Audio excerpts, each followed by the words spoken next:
Hi guys, in today's class we will learn about AWS Identity Access Management System, which is called IAM. So in today's agenda we will learn about introduction, about the working mechanism of IAM, then we will have a practical example, then we will see some important notes, and at the end there will be a hands-on session.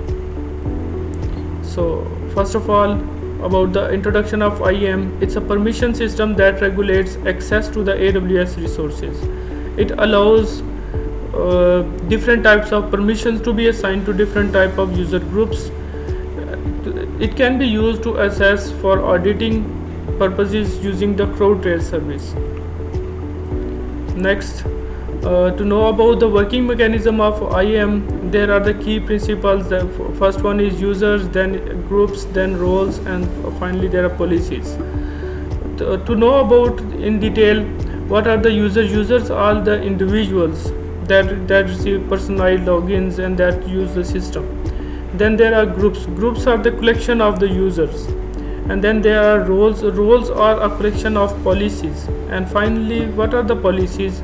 Policies are the low level permissions to the resources. Let's see an example.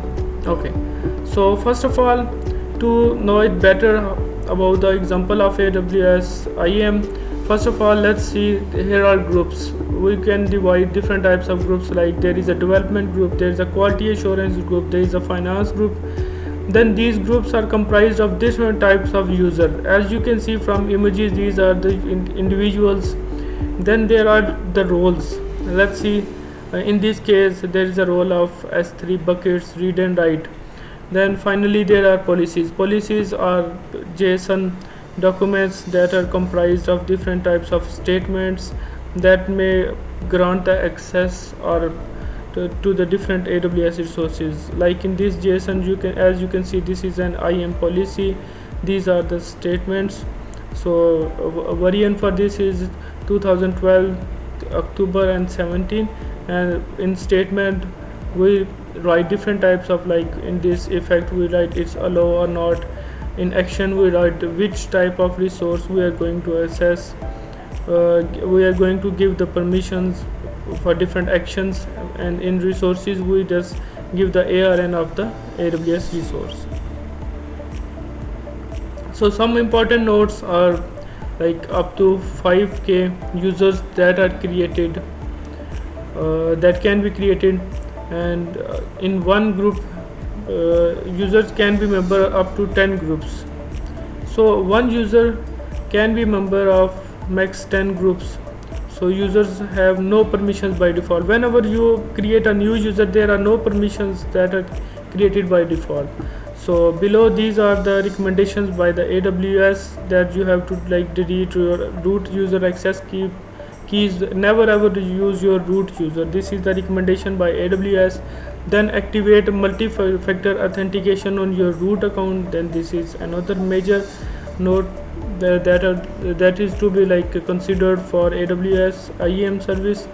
Then there are create individual IAM users.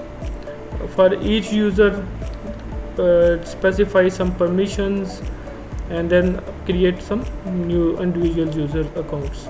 Use groups to assign permissions. Whenever you have to like assign permissions, create different type of groups. That will be easy for you to keep track. So at last but not least is apply an IAM password policies.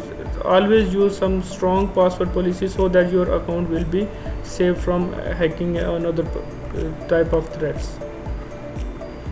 And finally, let's go to explore some amazing role assigned and explore AWS IAM service. So this is our AWS console. Let's move to IAM service. So before going to this, just look at the region. It's North Virginia. So when the service is active, so it's a global service. As you can see, it's not dependent to any of the region. So here are the different types of notifications on the dashboards of IAM. So first of all, it's showing me the notification about add multi-factor authentication to your root user access. So first of all we will go to it. As you can see, use MFA to increase security of AWS environment. Signing into multi-factor authentication accounts require username, password, and then authentication code from MFA device. So we will use virtual MFA device here. So in this case, I'm using Google Authenticator. I will scan this code from my phone. Okay, so then there will be two codes shown on my screen. First one is 545177. Okay, so let's wait for another code to refresh.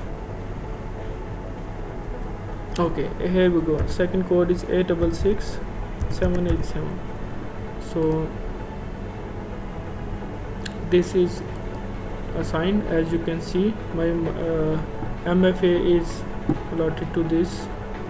So whenever next time I will go to AWS console, it will ask me to just use this MFA. Let's give it a try. Log back in.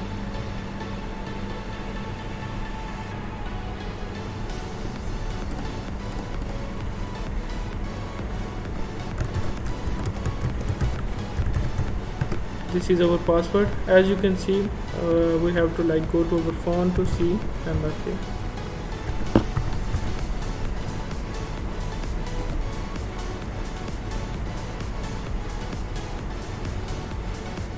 Here we go. As you have seen, we have successfully integrated our MFA to our AWS console. So every time I have to log into AWS, I have to give this virtual MFA code to. So this is an extra security layer added to our account that will help our account to be secured from different types of threats and cyber attacks.